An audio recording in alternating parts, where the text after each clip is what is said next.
Good evening and welcome to OmniBros Live. That's right, it's the 3-pack, the original OmniBros. I am the real Omnidog here hosting a show along with the Omnibus Collector himself, Riley Moe. What's up? And Comics Guide. What up, Comics Guide? Hey, how's it going? Good. How you doing? Good, man. Buddy? Good. Okay, so top of the hour, we might as well talk about. Wait a sec, I got it. Yada-dee, yada-dee, yada-dee. InStockTrades.com, our sponsor, where you can get 50% up to 50% off collected editions. Loyalty discounts add 2% to that. There's always a gift card given away at the end of the month. We just gave it away Monday. It's worth $50 credit at InStockTrades.com. You can take that $50 if you win it and buy books at IST, because if you spend $50 or more in an order, you get free shipping in the United States. Fabulous customer service, fabulous packaging. That's InStockTrades.com.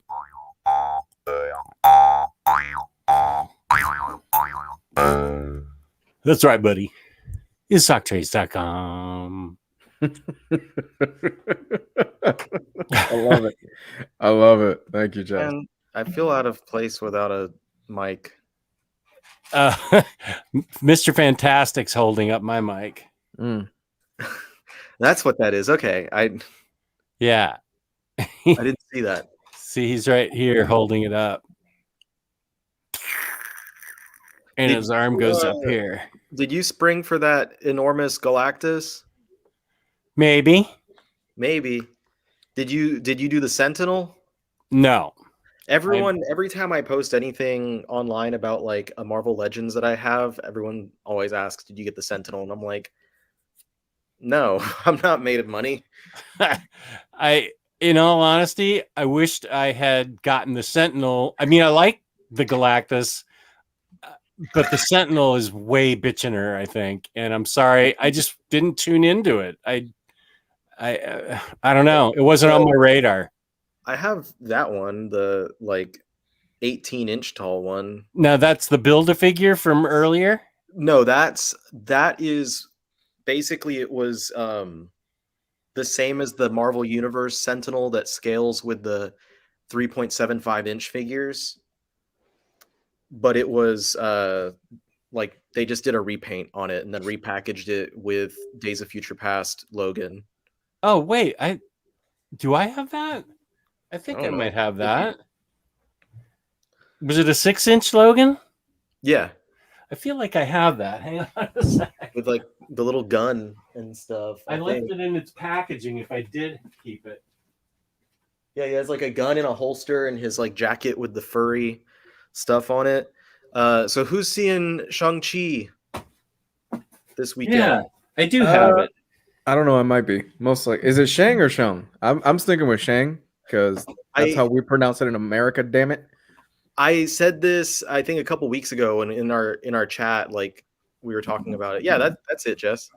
Yeah, Shang is correctly incorrect. Mm-hmm. Yeah, it's like that is, and the way that I said it to someone else, because someone else corrected me one time when I said Shang, and I was like, Shang-Chi, the character was created by a couple of white guys, and they wrote the name down within their head for it to sound like Shang-Chi. Mm-hmm. But the name literally, like written like that, should be pronounced Shang. Yeah. So they were incorrect, but saying Shang is correctly incorrect, basically. Is it out now to see? The premieres are like right now. Yeah, tonight. It came out tonight. Oh, okay. But we're going tomorrow night at like 8 p.m. Oh, I think it comes to Disney Plus in November, middle of November, and that's what I'm gonna do that. Tell you, my wife and I, so like any good husband, I didn't buy the tickets ahead of time. And given that we're still in a pandemic, and quickly in the middle of this Delta variant bullshit. Like, I was not expecting for the tickets to like sell out, and they did. Wow. So, like, yeah, like I went because most theaters now, like, you have to like secure your seats, like you choose assigned seats or whatever. Yeah. And the one closest, we've actually never been to the theater closest to us because we always like go out to eat and then across the street to the other theater. But this time we're not going out to eat before. We're just going to eat here and then go out to eat on Saturday instead. Because everyone needed to know that about my weekend plans. Yeah, that's interesting. But I looked for tickets and she starts looking and she's like, dude, you should have done this earlier in the week because there's nothing. And I'm like, are you kidding me? And she's like, yeah, there's nothing. And she goes, oh no, I'm looking for tonight. Like I'm not looking at tomorrow. I'm looking at Thursday. Okay, well, let me look at tomorrow. And I go and like literally every show, like the only seats are like one seat here and there, and then everything at the front. Yeah. And like, what? And so we found one. I forget if it was the theater closer or the theater further out, but I think an 8 o'clock show, and we're going to be roughly at her optimum spot, which she likes the very back middle, but we're at the very back, like left. So I was surprised, but when she told me like they're all sold out, I said, good for them.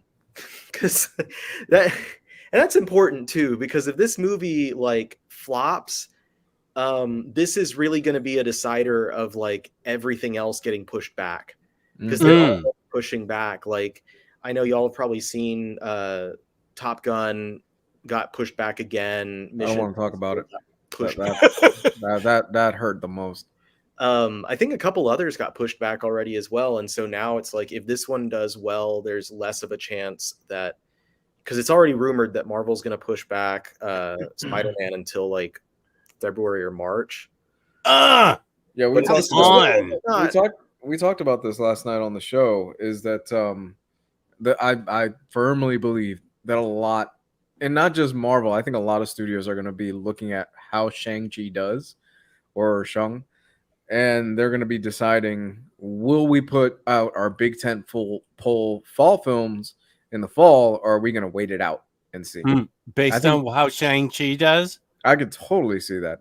I think Dune is destined to get pushed back. I think Dune is just a matter of time before that gets pushed back. Oh. They have way too much money. I mean, granted, they also are doing day and date on HBO Max for Dune. So, but Dune is a movie that I really want to see in IMAX. I want to see it on a huge screen.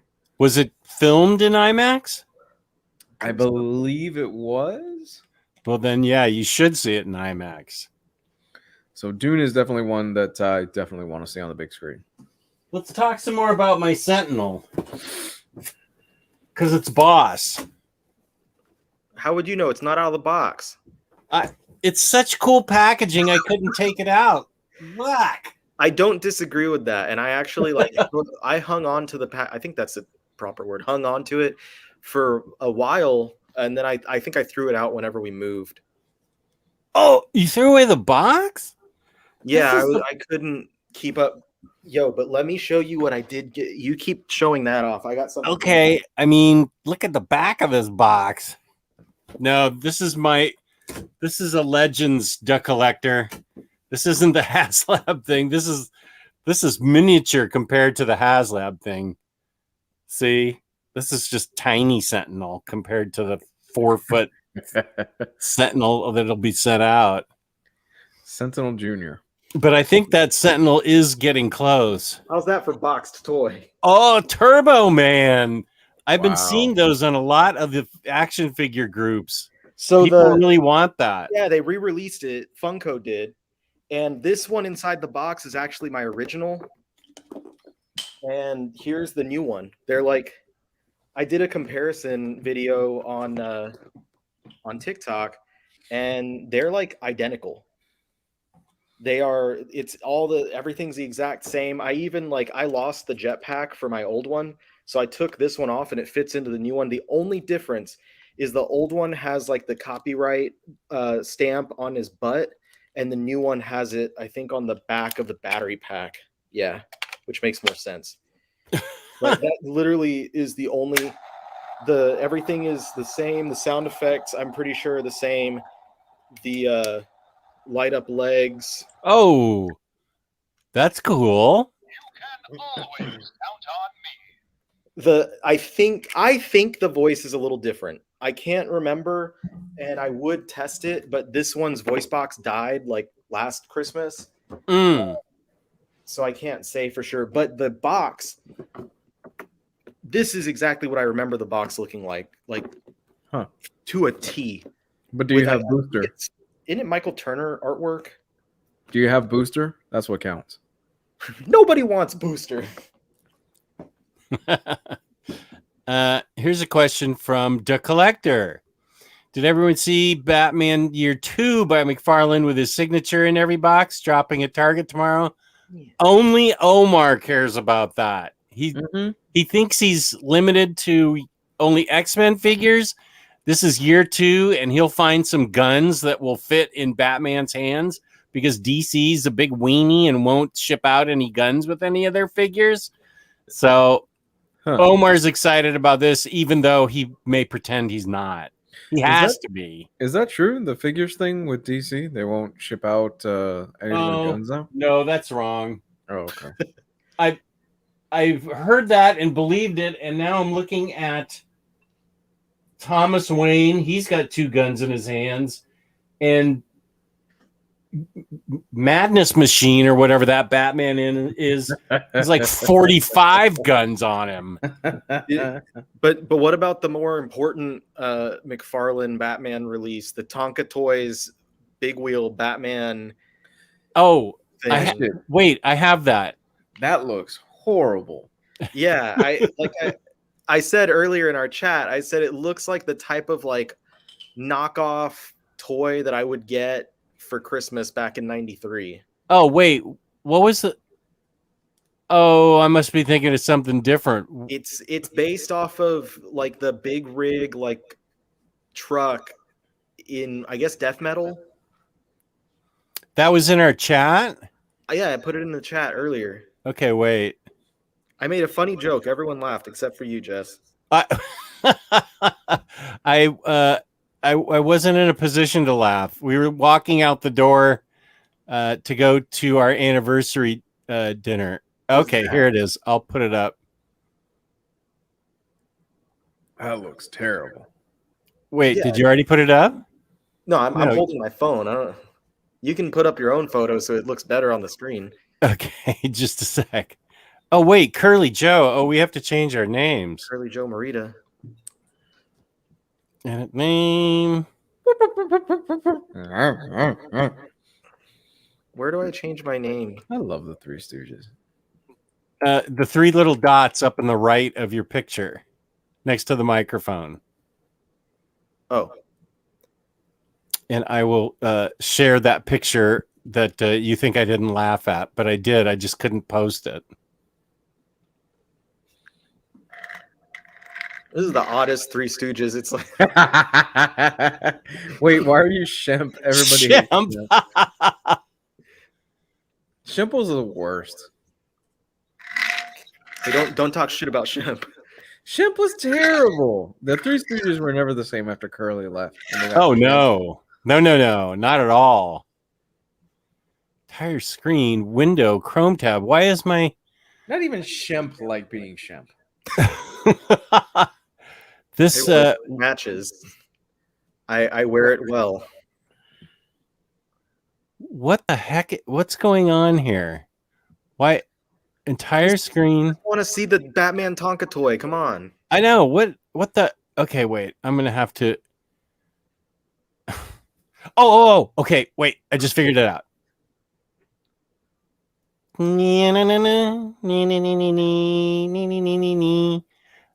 don't know how big this is going to be, but I think I can get it.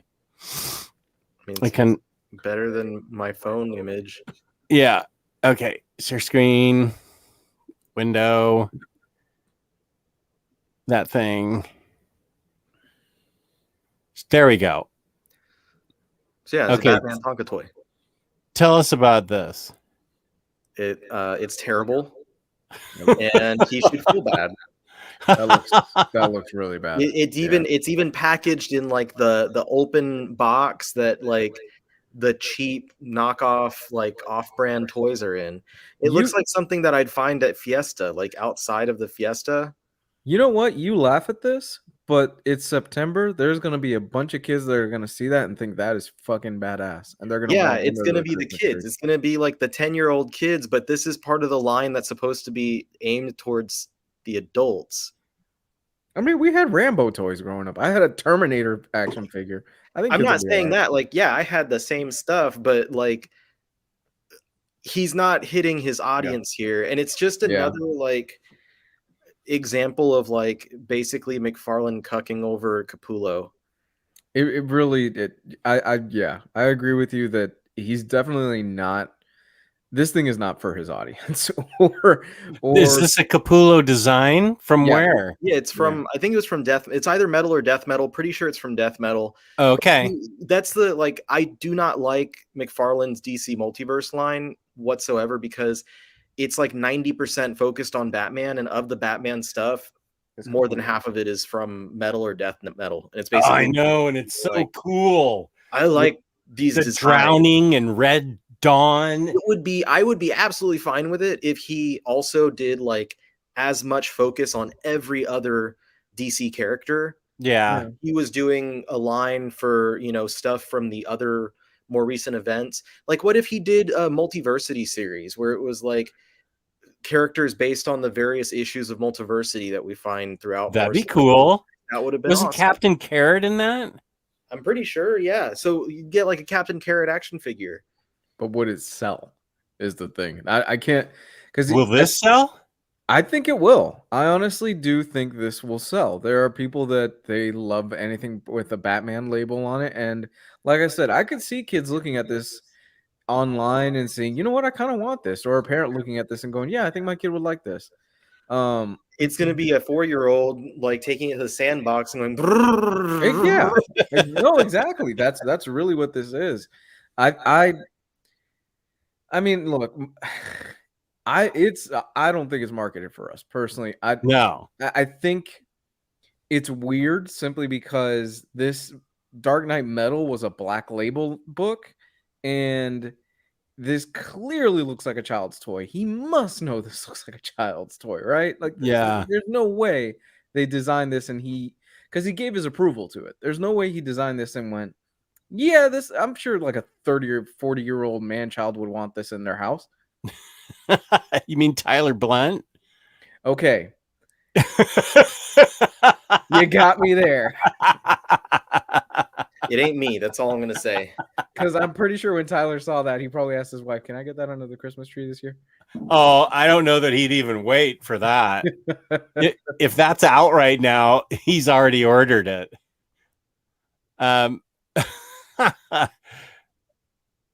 Is somebody's sister in the chat? It's not my sister. Oh, that's my sister. Oh, No. hey Riley's sister. How's it going? Do you want me to embarrass myself and show some stuff from my naughty art books like I did when Emily's mom was on the chat? Jesus. Now it's going to be Riley's sister that I embarrass myself in front of.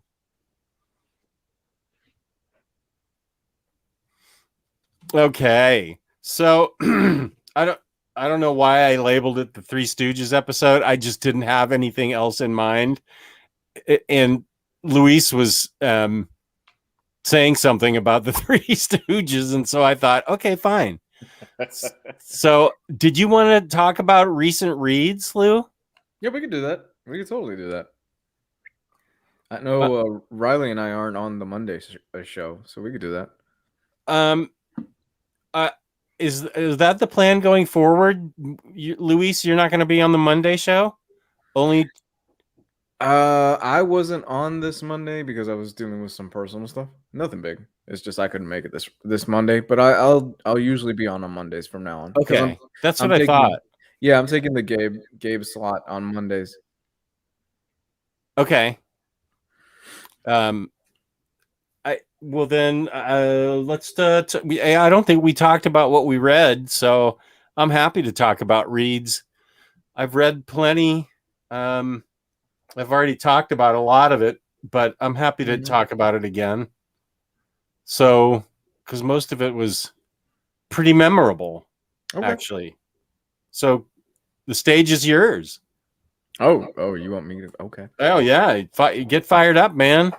All right. So first thing that I have been reading, I started this morning, and it's "Did You Hear What Ed Gein Done" by Eric Powell and Harold Schechter, I believe is his name. Yeah, we So had him on. Taylor and I had Eric on our show and interviewed Mhm. him, and he talked about that book extensively. Yeah, this is it's interesting because Eric Powell is kind of known as the guy that did The Goon and that Hillbilly book that he's writing right now through his own Such a publishing good line, book. which is great. All of it is great. But Eric Powell is known as the indie guy and that guy that does those weird books that are funny. This is him very much leveling up in the sense that if you were to compare him, he's kind of doing what Todd Phillips did, where he went from the Hangover movies to Joker. This is much darker than Mm, anything else, and it focuses on the life of Ed Gein. Ed Gein was a famous serial killer. I think it was in the 50s. yeah, the 50s. Yeah, he was a famous serial killer in the 50s in a small town.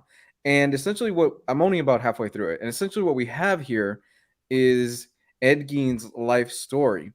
And it's an exploration of what caused Ed Gein to become who Ed Gein eventually became. Is it something that was preordained? Is it something spiritual? Is it something involving his childhood growing up? And it's really fucking good. Really, Why don't I show pics while you talk about it? yeah, absolutely. It's really fucking good, and it's probably the best thing. But it's so hard because this is so different than anything else that Eric Powell has done.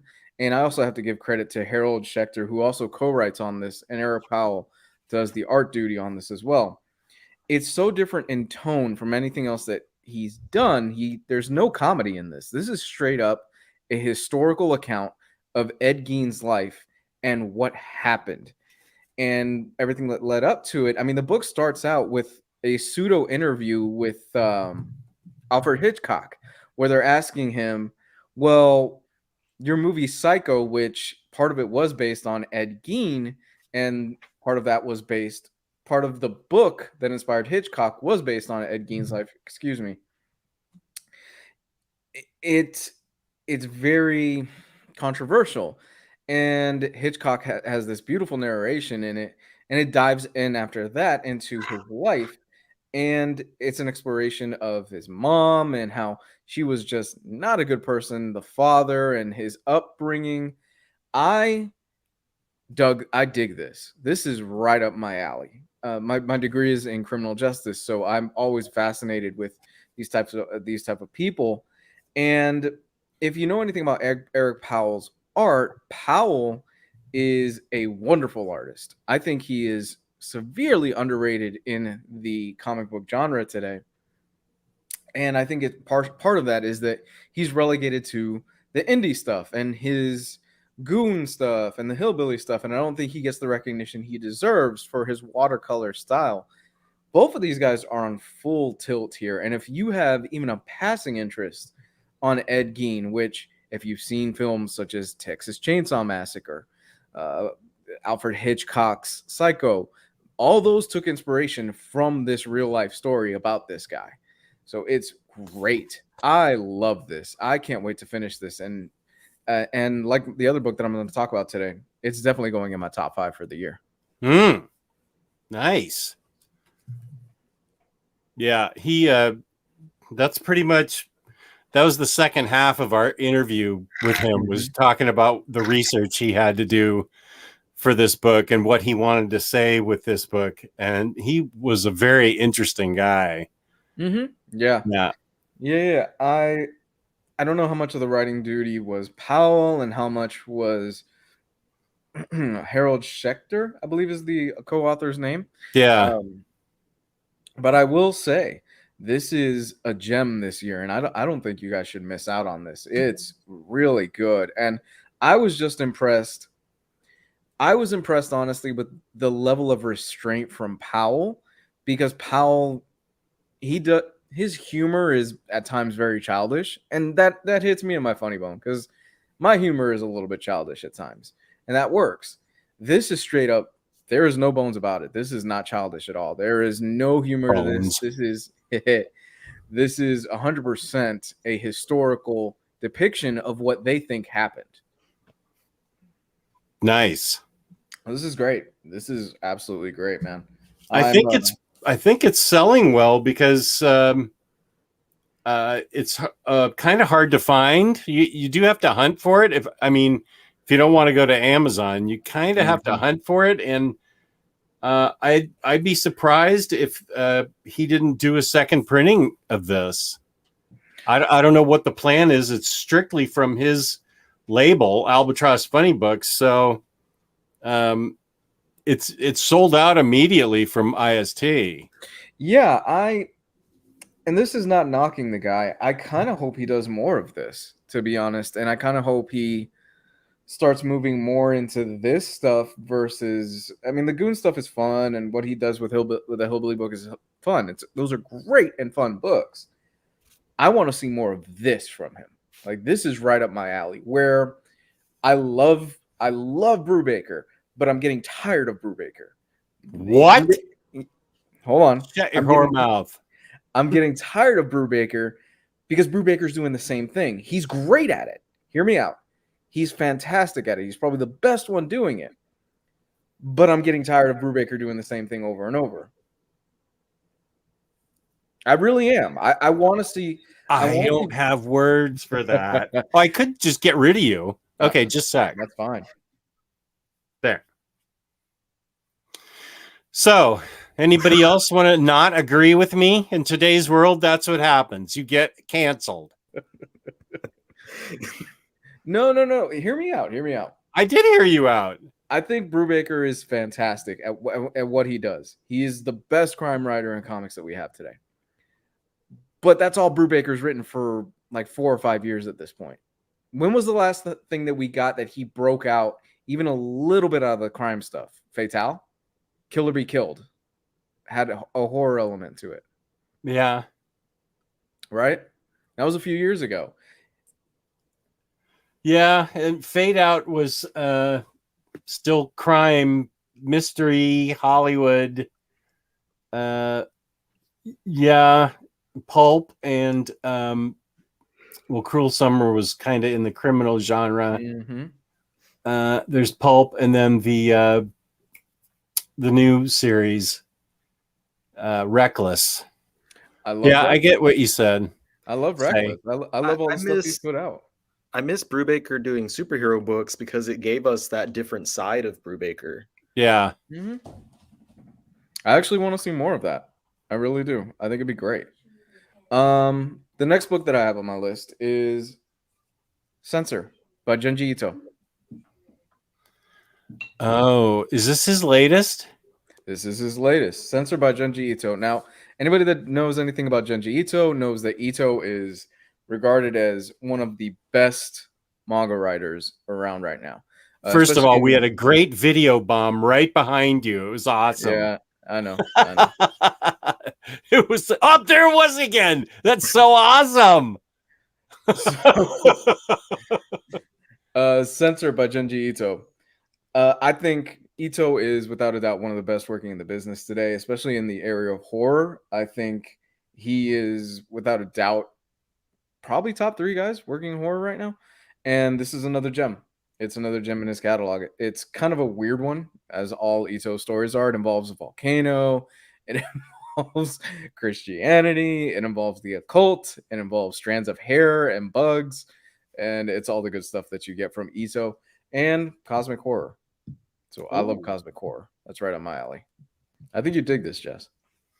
Well, I did enjoy the Ito books I read. And read more.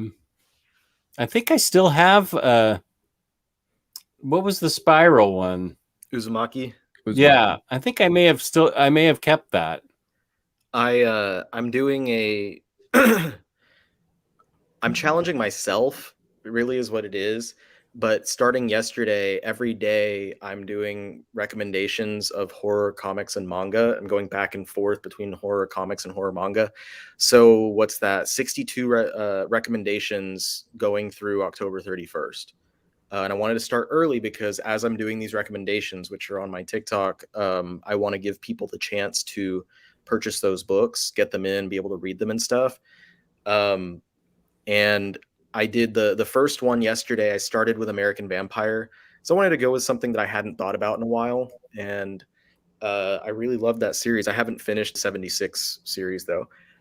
And then today I talked about Drifting Classroom, which is the manga by Kazuo Umez that is a huge inspiration to Ito's works. And I wanted to start with something that was not Ito because I felt like if the first manga I talked about was a Junji Ito book, then everyone would be like, obviously, that's what you were going to choose. But if you enjoy Ito's work at all, definitely check out the work of Kazuo Umez, especially Drifting Classroom, because it's this really great, like, just horrific story about these kids that get stuck in this classroom that gets thrown into like another dimension basically, and they have to fight against each other, against like the deranged faculty of the school that is still there after the classroom got moved. And then as the series progresses, like things that creep in from outside, they just have to find a way to survive in this like wasteland that they've found themselves in. And it's Umez's commentary on the effects of the bombing of Hiroshima, because he was a child when that happened. And so he's showing like these kids who are reacting to things the same way that he reacted to the bombing and stuff. It's really a great story. And if you like cosmic horror and stuff, this does kind of head in that direction with a nice healthy helping of existentialism, I feel like, by the end of it. Okay. Indeed. Let's see. I already talked about, with Kristen, I read X-Men Grand Design, and I also read Generation X Back to School. So I got a healthy dose of X-Men over the weekend. Both books are great in their own way. I think everybody knows Grand Design is Ed Piskor's love letter to X-Men, where he takes every thing that has happened to them between 1963 and 1980 and makes one flowing kind of organic index sort of story out of it, or Cliff Note. It's the Cliff Notes version. Even then, it's I think you get the flavor of X-Men as being sipping iced tea, fight, sitting on the grass under the tree, catching a frisbee, fight. So that's sort of how I felt about Grand Design. I also loved it. So I'm not saying that against Grand Design. It accurately portrays when events started happening. I think you got a bunch of X-Men stories in the early days, maybe the first two Omnis. I did okay. I don't. Riley, you know better than I do. When did events start creeping into X-Men? It would be after the fourth. Like it's with issue 210, I think, is the first tie-in issue for the Mutant Massacre. Okay, that's where it starts, because there's like before that there were like events within the book, like big story arcs and stuff, but it was at that point where it was the age of the X-overs, the crossovers. right. So sorry, I just sold a bunch of stuff on eBay. Oh. Okay, so I dug it, and Generation X I thought was great. I think I have finally found my niche of X-Men, because there is an awful lot of stuff to absorb with the X-Men.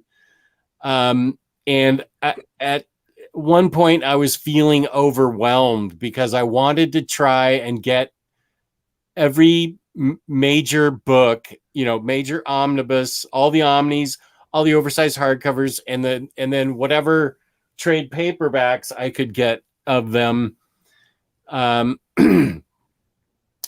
So I felt overwhelmed. And so what I've done now is I realized reading Generation X is I love I love the things like New Mutants. I like young mutants. I think they have the more interesting personalities and quirks. So books like Generation X and New Mutants and X-Force and things like that, those are sort of my X jam.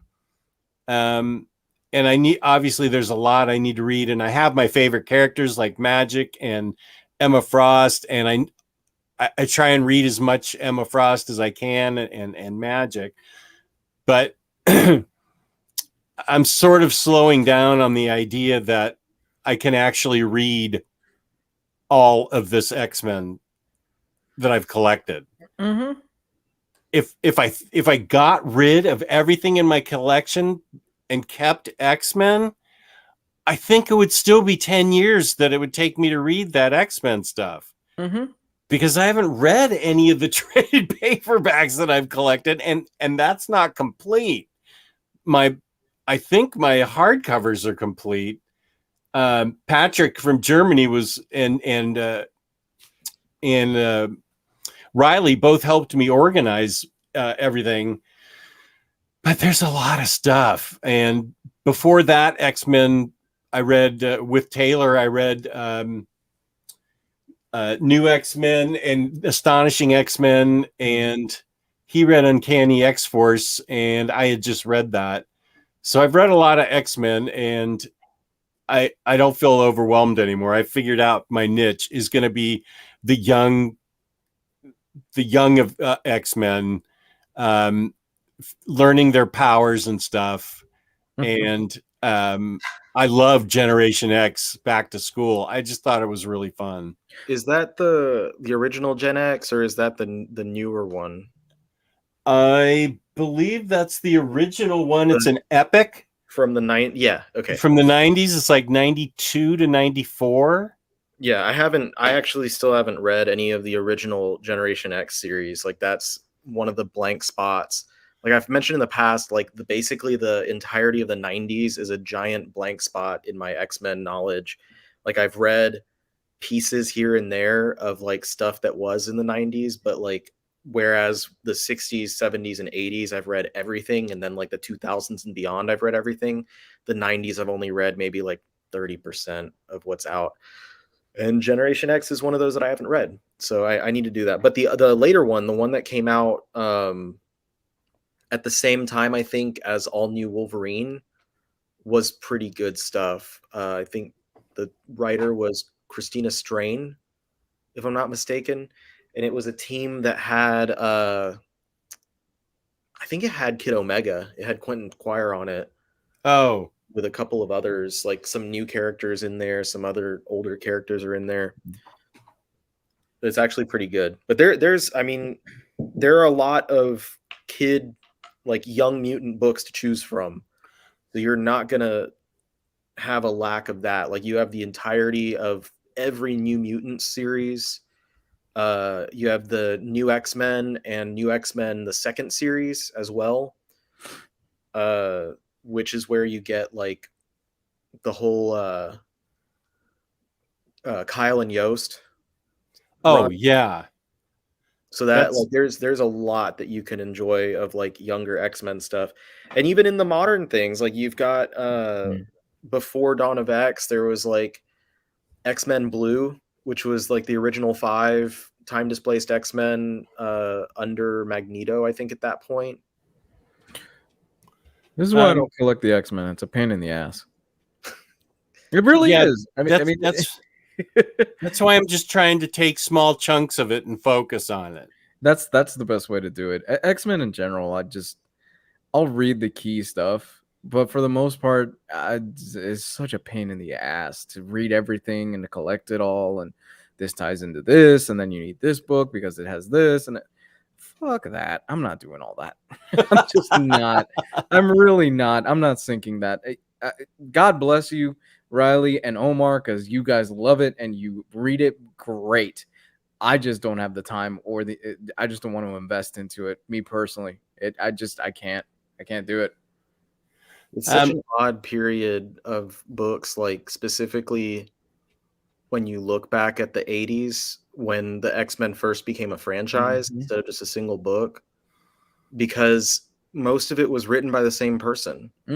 So it's hard at that point to go into it and not like acknowledge that every piece is actually going to be important. Like you go in and you're like, well, the New Mutants appear here, but where the hell have they been before here, and where are they going after? And like Excalibur is a thing that I should pay attention to. And then like they have X Factor written by Joe Duffy and then by Louise Simonson, and then it just continues to expand. You get the Wolverine ongoing series, and it gets out of hand with the number of books and tie-ins and whatever. And the fact that like ultimately, does everything matter?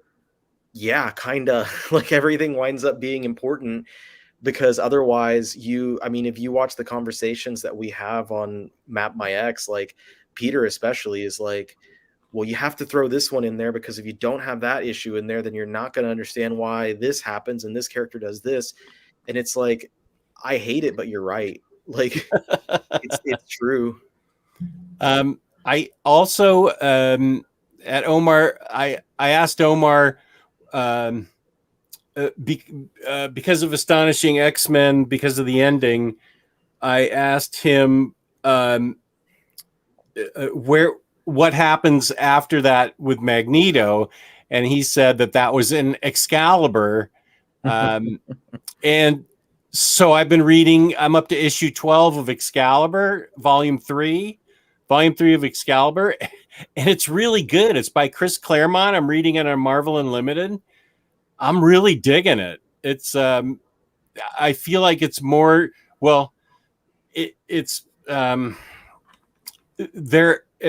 they're on Genosha and they're trying to rebuild it, and so there's a lot of extraneous mutants that you've never heard of before, which is of course part of the problem, because there are 600,000 X-Men or potential X-Men, and they're popping up all the time. Yeah.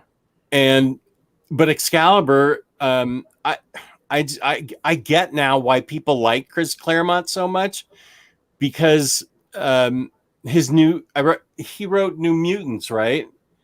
Yeah, the original. Yeah, he wrote the Omnibus New Mutants, and then his which I loved, and then his Excalibur, the volume 3 that I'm reading so far, the 13 issues. I understand it all, and I don't. And anytime I come to a point in X-Men where it refers to some other event that I haven't read, I just say, okay, that happened. And I just move on. I don't have to go read that event to understand what's happening. I just go, okay, that happened. Let's go. That is honestly the best way to read all comics. And that's something that I try to clarify for people, is like, they'll tell you where something happens, but if you don't care about reading about that thing, or like you don't feel like reading it, you don't have to. Like, yeah, it's not. People get too caught up on certain aspects of stuff where they're like, what's the reading order for this, and what do I need to read to understand this, and this, and I'm like, a good writer is going to make sure you understand their book without you reading anything else. That's the end all be all. Like, and honestly, like, I said this the other day. I said, let me let you all in on a secret. A writer, like, none of them expect you to have read everything. And honestly, most of them have probably not read everything themselves either. Like the people writing stuff today, I very, very highly doubt, like, for instance, that Al Ewing had read every Hulk book before he started writing the Hulk, and he doesn't expect for his audience to either. And if anything, every writer would love for their run to be your introduction to that character. They write these things in the way that they can be an introduction. Yeah, in Generation X, about 3/4 of the way through in that epic, it becomes a completely new book because Age of Apocalypse happens, and Scott Lobdell writes a really good explanation of everything that happened. So I don't have to read Age of Apocalypse. I understand what happened and where it went and how it affected everybody and who everybody is. And so it was like really organic. It really flowed, which I thought was great in an epic. I just really enjoyed it. I didn't need to know any except it, I mean, it explained Age of Apocalypse enough so that I knew exactly what happened and these characters, how it affected them, and I could just keep reading, and I didn't miss a beat. So, question. With House of M, was that their attempt of, look, the X-Men line is way too fucking bloated. There's too many mutants. I kind of wonder, was that the publishing line's attempt of going, yeah, let's kind of cut this back and scale it back? I don't know, because I feel like after House of M there were still just as many books as before. Okay. It was just the decimation era, because you still had X-Men, Uncanny X-Men, Wolverine. That's where they launched the new X Factor. I think there was still an X-Force somewhere around there. Like there were still multiple. Excalibur, I think, also had that the volume that popped out of there. So there was still a ton of X books post House of M that were dealing with the aftermath, dealing with the decimation. A lot of miniseries as well. So for me, the thing with the X-Men is that they keep falling into the same fucking trap. In that, it seems like Marvel can't help itself because X-Men sells. It always has. Well, not always. The book was almost canceled when it first came out. I think it was canceled and then they brought it back or something like that when it first came out. We had House of X and Powers of 10. Great. Probably the best X-Men I've read since Rick Remender's Uncanny X-Force. That was because I could actually read it. And then I started, Jess, you and I were actually on the same page because we were both reading the Hickman stuff for a while, and we were just picking up almost every single book, and we were reading it, we were digging it. I don't know if you've kept up with it, but I eventually hit that wall where it's too much. this is way too much, man. Like, it's great. It's all good stuff. But too much of a good thing is still too much of a good thing for me. And I eventually just threw my hands up and said, okay. Dean Winchester asks, is the Generation X first came out in 1997? I believe it covers the period of 92 to 94. I don't know why it's upstairs because I finished it, so it should be down here. I don't know. I can show you a Stepford Cuckoo, but other than that, I think it covered the 92 to 94 period, Dean. It was like 2 years worth of material. Yeah, the first issue was from November of 94, but I know that like before Generation X there was stuff that led into it that was probably collected in there as well. Yeah.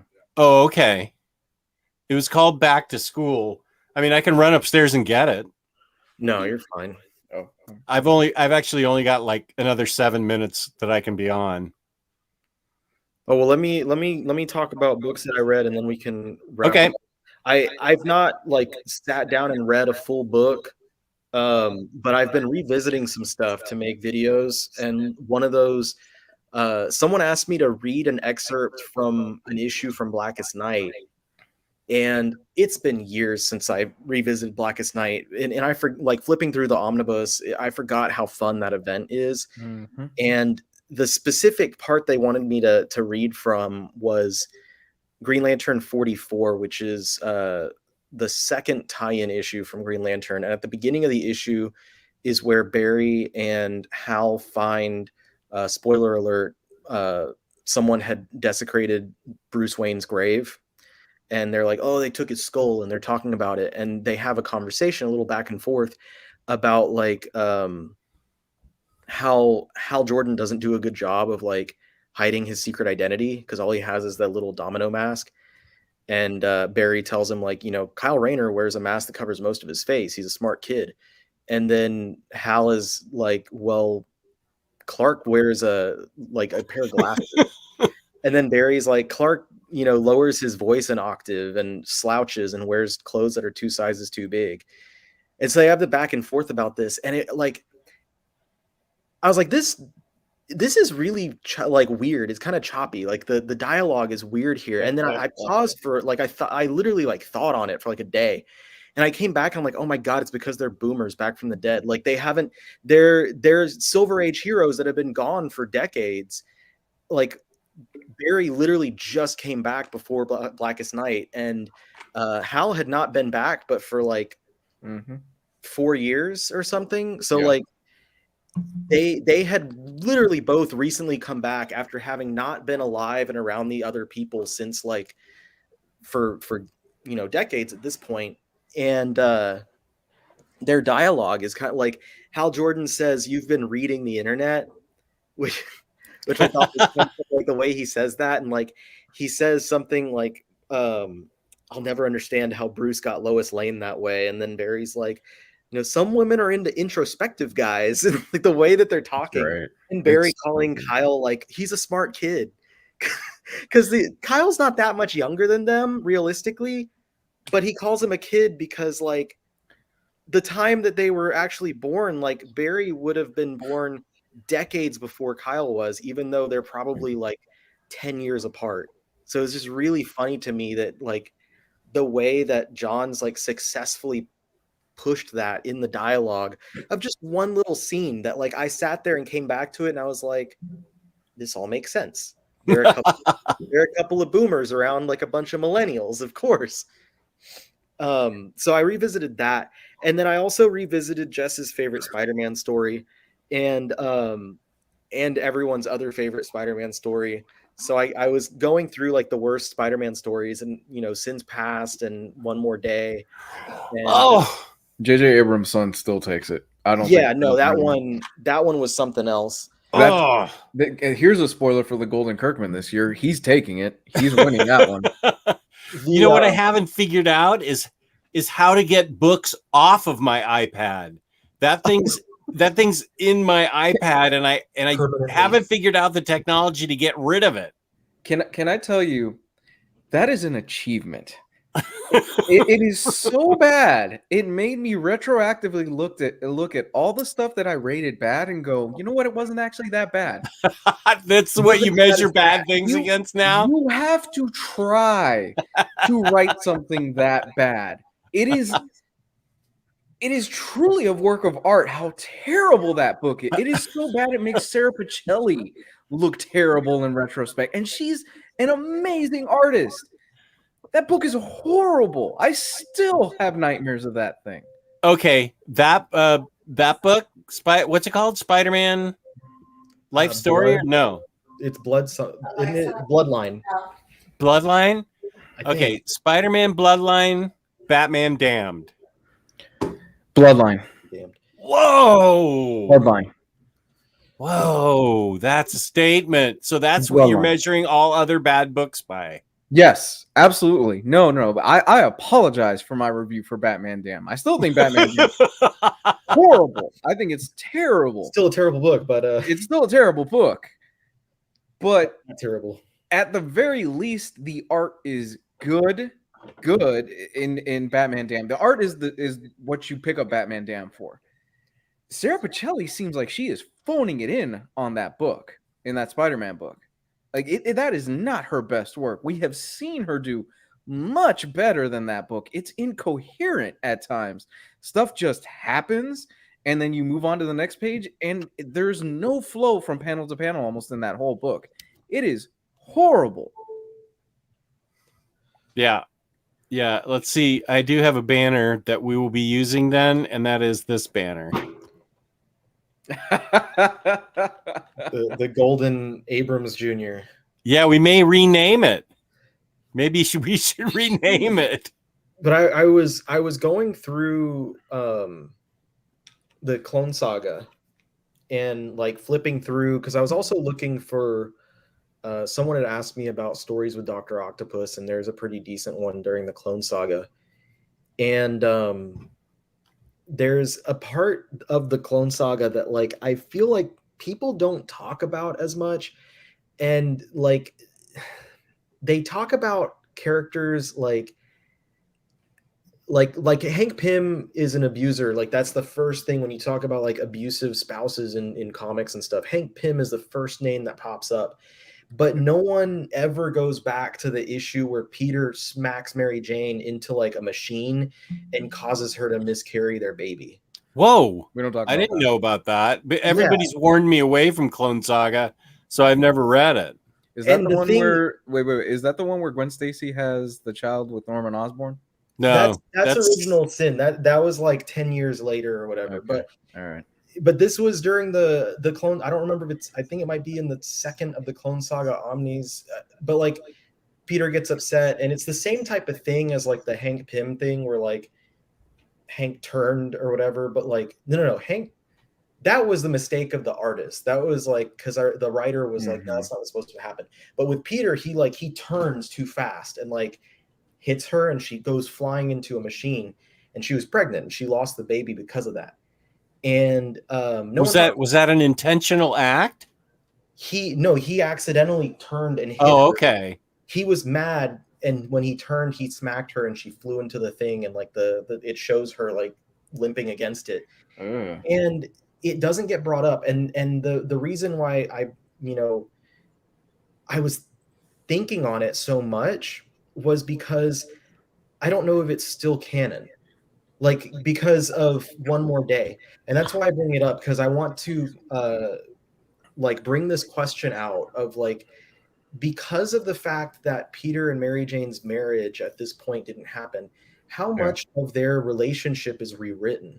Like how much of that time during the 90s after they had been married all the way up into the 2000s, like if you look at it now, is Peter no longer guilty of having done that? Because I don't know, like just because they weren't married doesn't mean that she didn't get pregnant. And that doesn't mean that he didn't do that accidentally or not. Like, so that's a question that I have, because if not, like, I also have the question of why he doesn't get held accountable for stuff.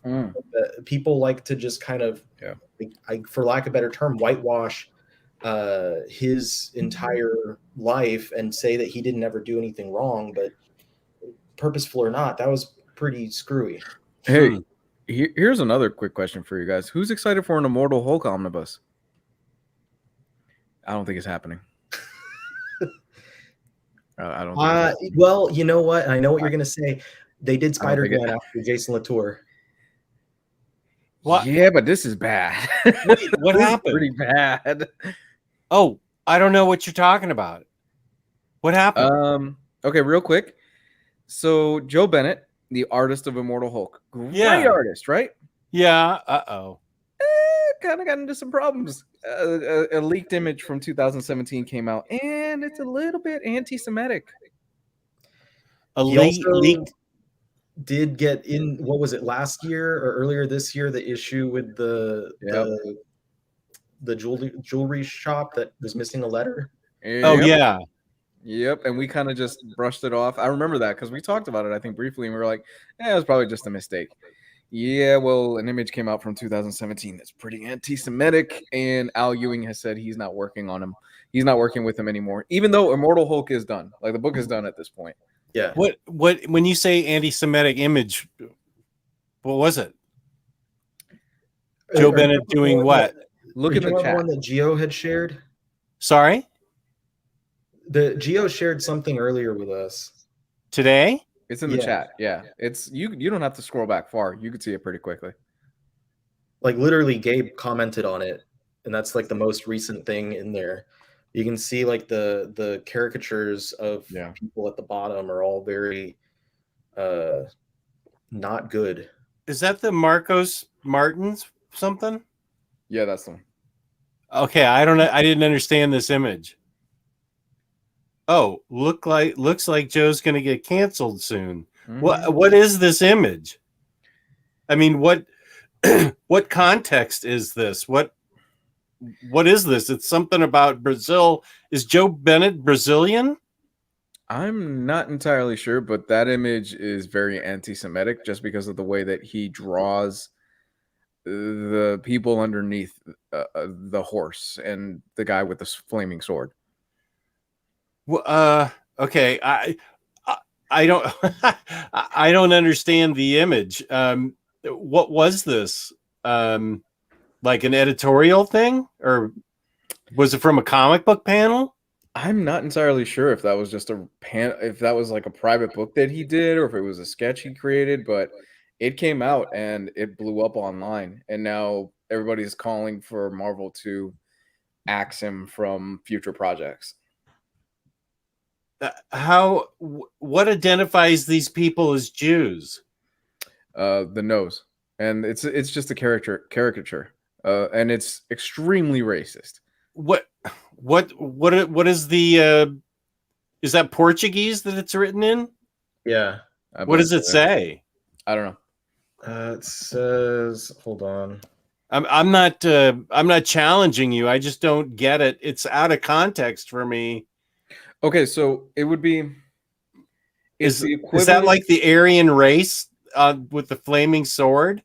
That I don't know, but it's to put it into context, it's the equivalent of Sambo for black people. Okay.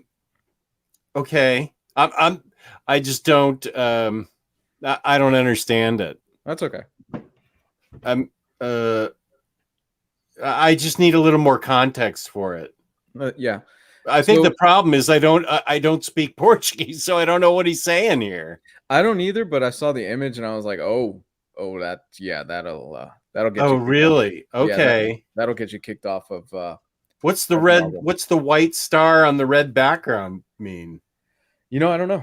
I was focusing more on the caricatures and the stereotypes down below, and I was like, ooh. Ewing says he assumes that the armored swordsman represents Bolsonaro, and it says something to the effect of like something, my captain, Brazil needs you. Oh, okay. The and so Bolsonaro is whacking the heads off of Jews in Brazil? That's the way it's drawn to seem. I'm sure somebody will comment in the chat and say we're misunderstanding it or we don't get it, but well, no, they're asking if we're excited for Batman World. I don't even know what the hell Batman. I'm done with Batman. I don't want another Batman book for another year. Who is Batman?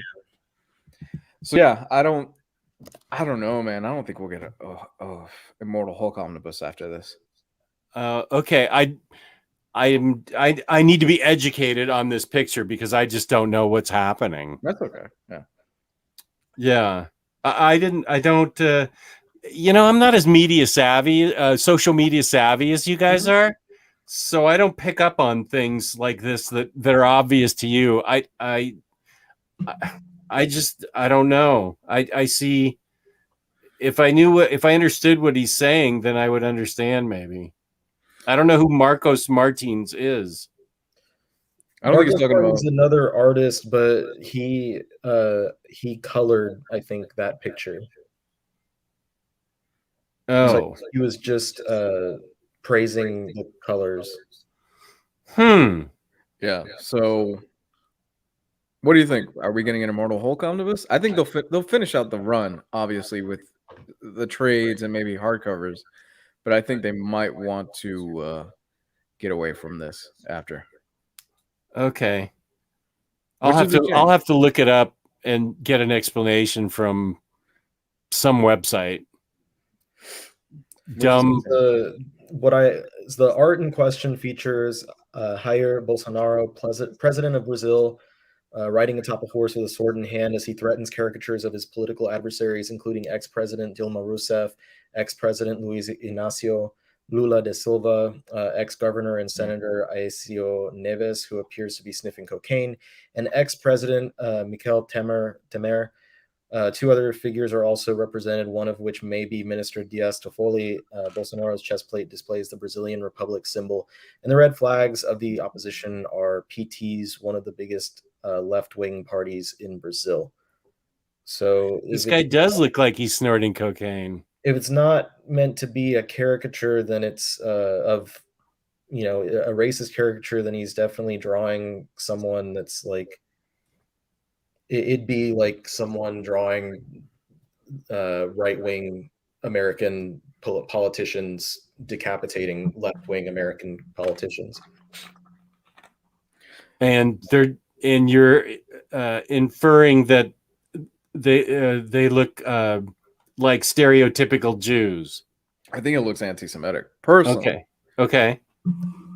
The way that they are drawn looks as such, but it's not. It's like the context of what we had from him earlier this year makes it seem like that falls more in line. Like it's easy to make that assumption because of the whole jewelry store thing from. Oh yeah, okay. I remember that. That I understood. That I got. I don't know why someone is dressed up as Dracula. Yeah, with the bat wings, and it looks like Gary Oldman's hair. Yeah, it has to. I'd have to speak with someone from Brazil or someone Portuguese to maybe give some context on the political stuff going on there. But huh. Okay. Well, they're going to finish out the run. We know that. They're going to finish out the trades and the hardcovers. Obviously, I'm more. Will we get an omnibus of this in a few years? I think that we still will, because at the end of the day, it's money. Yeah. And in going with the patterns of how long it can take, waiting 2 to 3 years would not be an odd break between these things for them to release a first volume of probably 2, because it's a pretty long run. And by that time, they'd probably get to the point where they believe, like, you know, people are probably not going to give them as much flack, if any, if there was any now. Because like I said earlier, you know, Jason Latour's Spider-Woman got an omnibus, and, you know, he had been under fire.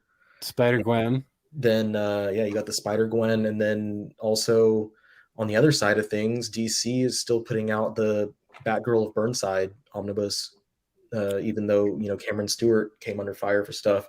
Yeah. Okay. Well, some of these books we've been talking about, not that Image we were just talking about, but some of these books we were talking about, you can get at instocktrades.com, where you can get your collected editions up to 50% off. Loyalty discounts add another 2% to that. The end of every month, we give away a $50 gift card to IST from IST, courtesy of IST. And that $50 credit goes to a viewer out there. That's right. One of you guys watching now, perhaps $50 or more in an order gets you free shipping in the United States. Fabulous customer service, fabulous packaging. That's instocktrades.com. And I have to send them an email tomorrow about my Superman omnibus by Grant Morrison. Because I ripped. Type it in all caps. They love that. Where's my Superman omnibus? I have a YouTube channel. I have a YouTube channel, and there's money in my PayPal account. Yeah, rat bastard. Oh, sorry, they're a sponsor. What am I talking about? No, I will write them a nicely worded letter saying, "Can you help me?" I'll do it tonight.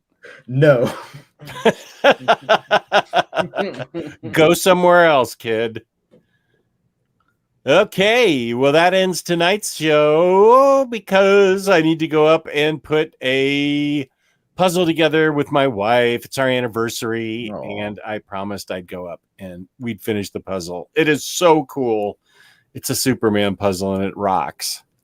Riley, also known as Shemp, where can they find you, the Omnibus Collector? Here, just so as no one gets confused. You can find me on YouTube at the Omnibus Collector. I actually have a video that is uploaded. It's just not public yet. As soon as YouTube stops running checks on my video for copyright infringement reasons, I guess, which this has not happened to me before, but I will publicize it and there'll be something new. Solid 29 minutes of me talking about books. You can always also find me on TikTok, where I do a lot more comic book related content if you would like to see that, where I am doing my, as mentioned earlier, 2 months worth of daily horror recommendations. Wow. So me out there. And I don't really post on my Instagram, but it's the Omnibus Collector. And then on Twitter, again, I really don't do anything there, but it is Omni Collector. So that's where you can find me. And Lou, also known as Curly Joe, Comics Guide 101, I think, is what you're the proprietor of. Yeah, man. Comics Guide 101 on Twitter and Comics Guide 101 on YouTube, where take a look out. I should have a few videos coming out in the next few days. I'm gonna have I'm gonna have the Ed Gein review out, possible Shang-Chi review for the movie, and a few other things. Very cool. And I'm OmniDog. You can catch me on OmniDog's Vault on the YouTube and on Instagram, OmniDogs_Vault. Thank you to the chat tonight. Thank you to everybody watching out there. Thank you to my co-hosts. And of course, thank you to InStockTrades.com. Please hit the like button or dislike. Either way, it helps us. Subscribe and feel free to leave a comment. Peace and love. Peace and love. We love you all. Thank you for watching.